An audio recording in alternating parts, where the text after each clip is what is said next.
ओम शांति। 16 नवंबर 2024। बाबा के महावाक्य। मीठे बच्चे, बाप आए हैं तुम्हें रूहानी हुनर सिखलाने। जिस हुनर से तुम सूर्य चांद से भी पार शांति धाम में जाते हो। प्रश्न: साइंस घमंड और साइलेंस घमंड में कौन सा अंतर है? उत्तर: साइंस घमंडी चांद सितारों पर जाने के लिए कितना खर्चा करते हैं, शरीर का जोखिम उठाकर जाते हैं। उन्हें यह डर रहता है कि रॉकेट कहाँ फेल ना हो जाए। तुम बच्चे साइलेंस घमंड वाले बिगर कौड़ी खर्चा सूर्य चांद से भी पार मूल वतन में चले जाते हो। तुम्हें कोई डर नहीं, क्योंकि तुम शरीर को यहाँ ही छोड़कर जाते हो। ओम शांति। रूहानी बाप बैठ रूहानी बच्चों को समझाते हैं। बच्चे सुनते तो रहते हैं कि साइंसदान चांद पर जाने का प्रयत्न करते रहते हैं, लेकिन वे लोग तो सिर्फ चांद तक जाने की कोशिश करते हैं। कितना खर्चा करते हैं, बहुत डर रहता है ऊपर जाने में।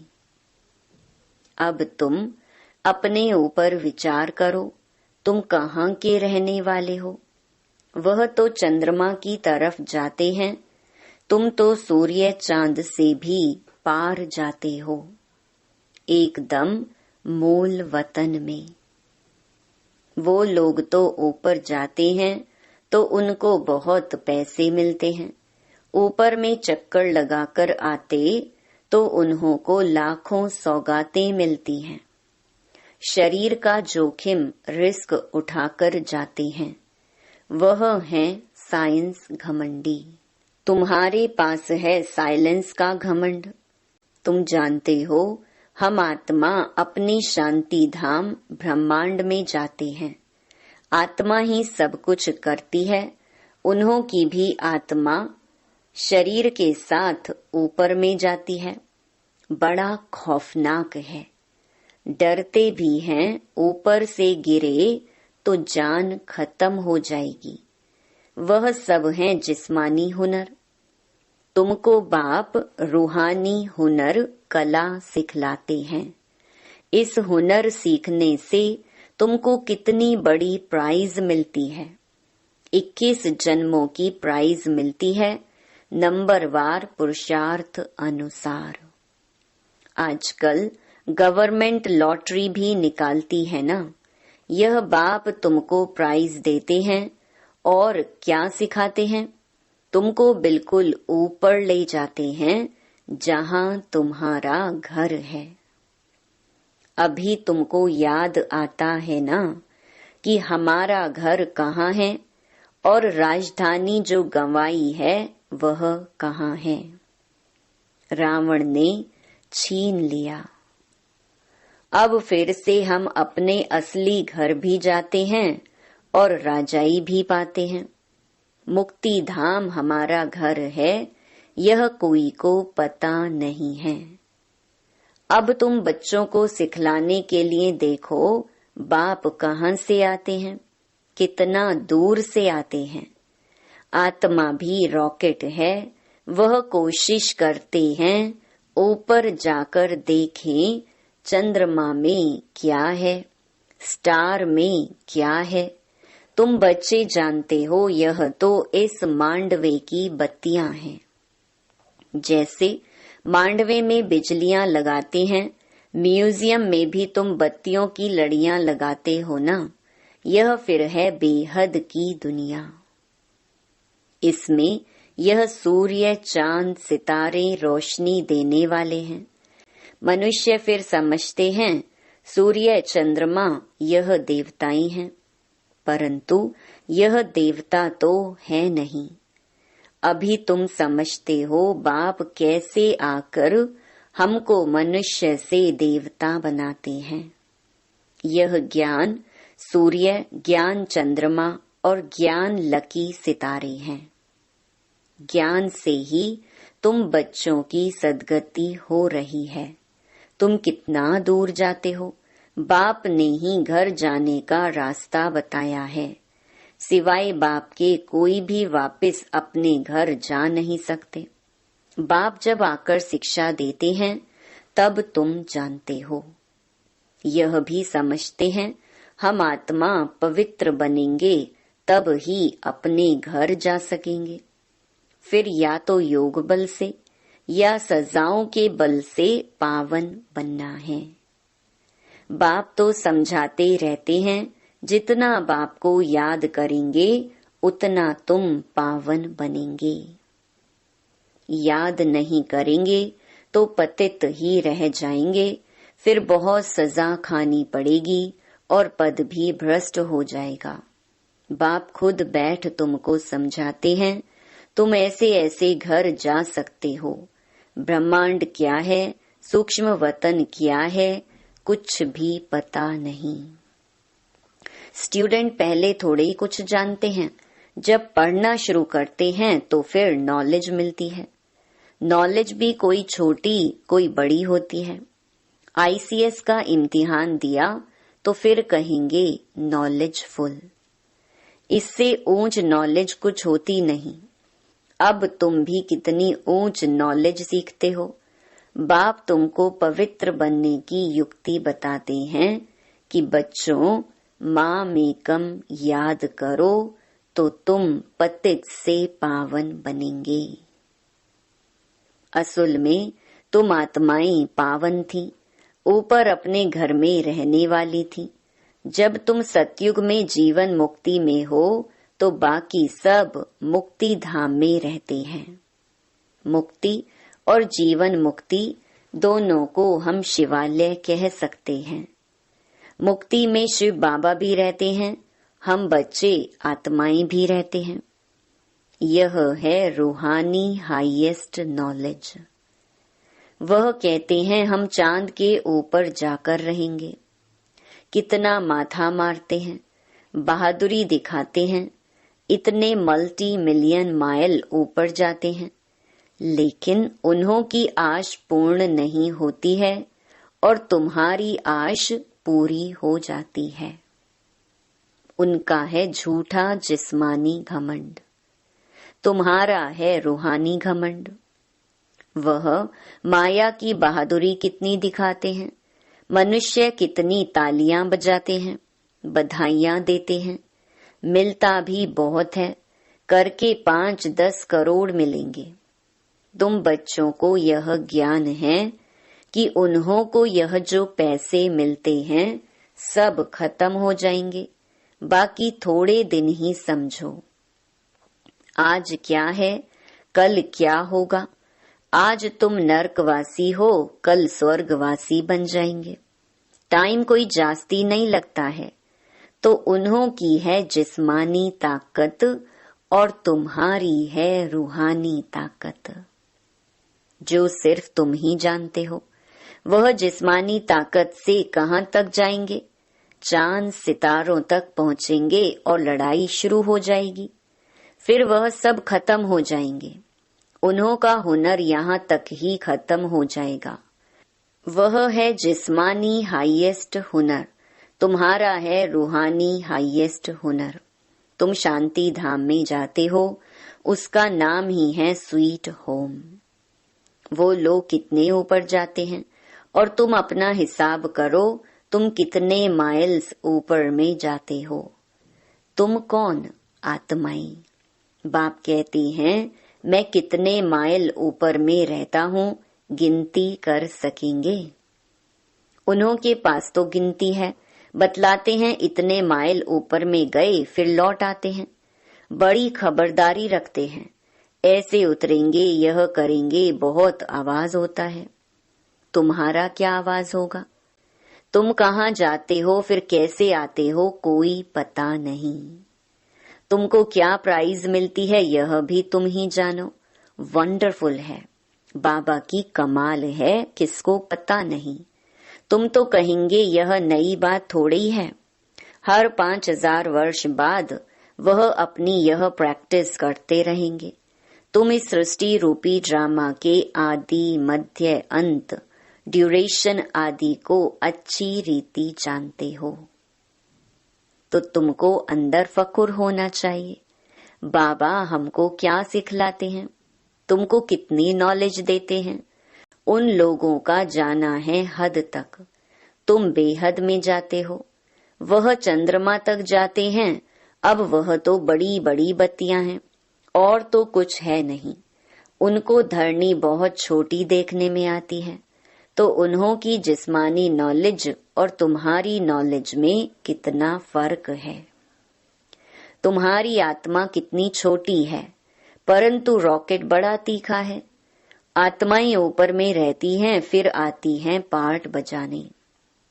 वह भी सुप्रीम आत्मा है, परंतु उनकी पूजा कैसे हो, भक्ति भी जरूर होनी ही है।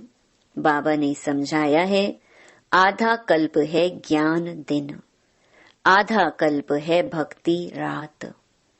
अभी संगम युग पर तुम ज्ञान लेते हो, सतयुग में तो ज्ञान होता नहीं, इसलिए इसको पुरुषोत्तम संगम युग कहा जाता है। सबको पुरुषोत्तम बनाते हैं। तुम्हारी आत्मा कितना दूर दूर जाती है, तुमको खुशी है ना। वह हुनर दिखाते हैं तो बहुत पैसे मिलते हैं, बल कितना भी मिले, परंतु तुम समझते हो वह कुछ भी साथ चलना नहीं है। अभी मरे कि मरे, सब खत्म हो जाने वाला है। अभी तुमको कितने वैल्यूबल रत्न मिलते हैं, इनकी वैल्यू कोई गिनी नहीं जाती। लाख लाख रुपया एक एक वर्षंस का है। कितने समय से तुम सुनते ही आते हो। गीता में कितनी वैल्यूबल नॉलेज है। यह एक ही गीता है जिसको मोस्ट वैल्यूबल कहते हैं। सर्वशास्त्रमयी शिरोमणि श्रीमद् भगवत गीता है। वो लोग भल पढ़ते रहते हैं, परंतु अर्थ थोड़े ही समझते हैं। गीता पढ़ने से क्या होगा? अब बाप कहते हैं, मुझे याद करो तो तुम पावन बनेंगे। भल वह गीता पढ़ते हैं, परंतु एक का भी बाप से योग नहीं। बाप को ही सर्वव्यापी कह देते हैं, पावन भी बन नहीं सकते। अब यह लक्ष्मी नारायण के चित्र तुम्हारे सामने हैं। इनको देवता कहा जाता है क्योंकि दैवी गुण हैं। तुम आत्माओं को पवित्र बन सबको अपने घर जाना है। नई दुनिया में तो इतने मनुष्य होते नहीं, बाकी सब आत्माओं को जाना पड़ेगा अपने घर। तुमको बाप भी वंडरफुल नॉलेज देते हैं, जिससे तुम मनुष्य से देवता बहुत ऊंच बनते हो। तो ऐसी पढ़ाई पर अटेंशन भी इतना चाहिए। यह भी समझते हैं जैसा जिसने कल्प पहले अटेंशन दिया है, ऐसा देते रहेंगे। मालूम पड़ता रहता है। बाप सर्विस का समाचार सुनकर खुश भी होते हैं। बाप को कभी चिट्ठी ही नहीं लिखते हैं, तो समझते हैं उनका बुद्धि योग कहाँ ठिक्कर भीतर तरफ लग गया है। देह अभिमान आया हुआ है, बाप को भूल गए हैं। नहीं तो विचार करो, लव मैरिज होती है तो उनका कितना आपस में प्यार रहता है। हाँ, कोई कोई के ख्याल बदल जाते हैं तो फिर स्त्री को मार डालते हैं। यह तुम्हारी है उनके साथ लव मैरिज। बाप आकर तुमको अपना परिचय देते हैं, तुम आपे ही परिचय नहीं पाते हो, बाप को आना पड़ता है। बाप आएगा तब जबकि दुनिया पुरानी होगी। पुरानी को नई बनाने जरूर संगम पर ही आएंगे। बाप की ड्यूटी है नई दुनिया स्थापन करने की।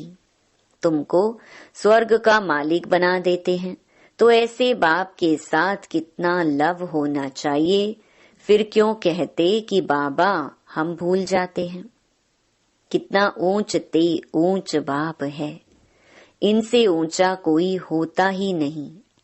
मनुष्य मुक्ति के लिए कितना माथा मारते, उपाय करते हैं, कितनी झूठ ठगी चल रही है।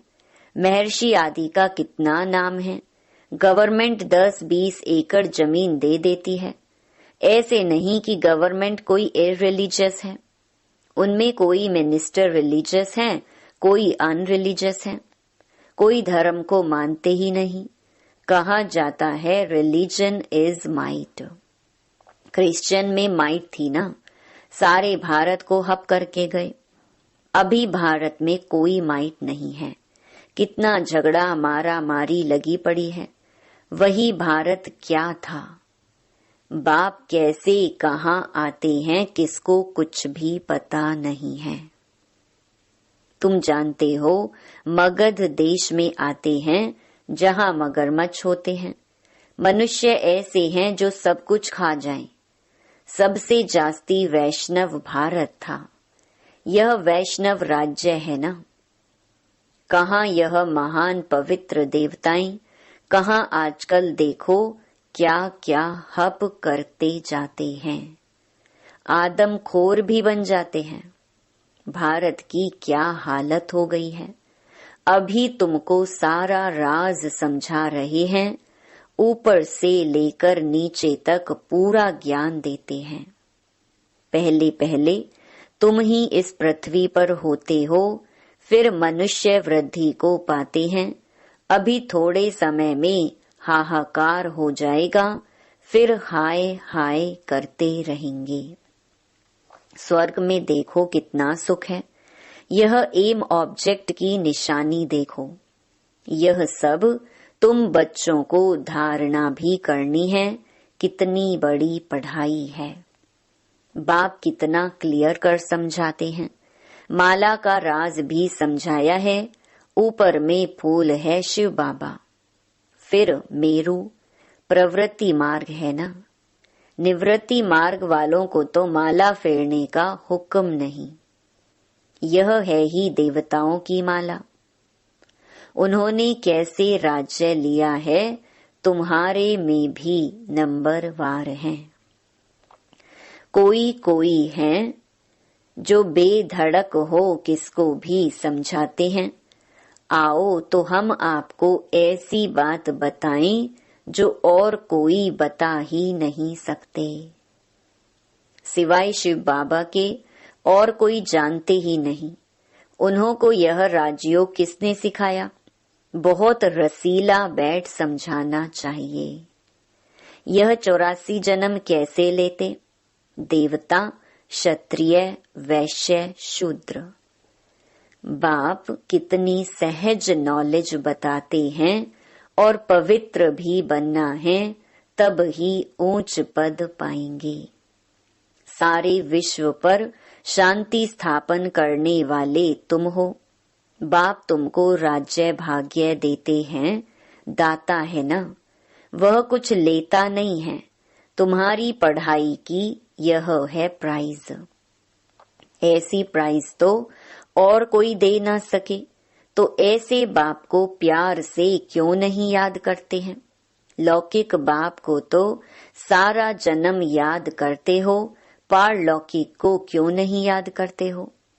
बाप ने बताया है यह युद्ध का मैदान है। टाइम लगता है पावन बनने में। इतना ही समय लगता है जब तक लड़ाई पूरी हो। ऐसे नहीं जो शुरू में आए हैं वह पूरे पावन होंगे। बाबा कहते हैं माया की लड़ाई बड़ी जोर से चलती है। अच्छे अच्छे को भी माया जीत लेती है। इतनी तो बलवान है। जो गिरते हैं वह फिर मुरली भी कहाँ से सुने। सेंटर में तो आते ही नहीं, तो उनको कैसे पता पड़े? माया एकदम वर्थ नॉट अ पेनी बना देती है। मुरली जब पढ़ें तब सुजाग हो, गंदे काम में लग जाते हैं। कोई सेंसिबल बच्चा हो जो उनको समझावे, तुमने माया से कैसे हार खाई है, बाबा तुमको क्या सुनाते हैं, तुम फिर कहाँ जा रहे हो। देखते हैं इनको माया खा रही है, तो बचाने की कोशिश करनी चाहिए। कहाँ माया सारा हप ना कर लेवे, फिर से सुजाग हो जाएं, नहीं तो ऊंच पद नहीं पाएंगे। सतगुरु की निंदा कराते हैं। अच्छा, मीठे मीठे सिकी लधे बच्चों प्रति माता पिता बाप दादा का याद प्यार और गुड मॉर्निंग। रूहानी बाप की रूहानी बच्चों को नमस्ते। धारणा के लिए मुख्य सार।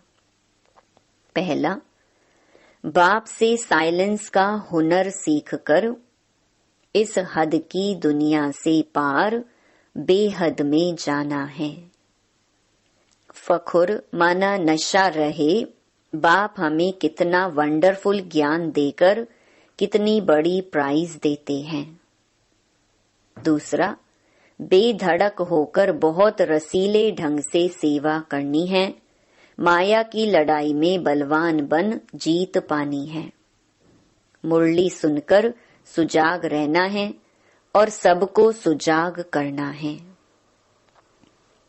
वरदान, परम पूज्य बन परमात्मा प्यार का अधिकार प्राप्त करने वाले संपूर्ण स्वच्छ आत्मा भव। सदा ये स्मृति जीवन में लाओ कि मैं पूज्य आत्मा इस शरीर रूपी मंदिर में विराजमान हूँ। ऐसी पूज्य आत्मा ही सर्व की प्यारी है। उनकी जड़ मूर्ति भी सबको प्यारी लगती है। कोई आपस में भल झगड़ते हों, लेकिन मूर्ति को प्यार करेंगे क्योंकि उनमें पवित्रता है। तो अपने आप से पूछो, मन बुद्धि संपूर्ण स्वच्छ बनी है, जरा भी अस्वच्छता मिक्स तो नहीं है। जो ऐसे संपूर्ण स्वच्छ हैं, वही परमात्मा प्यार के अधिकारी हैं। स्लोगन, ज्ञान के खजाने को स्वयं में धारण कर हर समय हर कर्म समझ से करने वाले ही ज्ञानी तू आत्मा है। ओम शांति।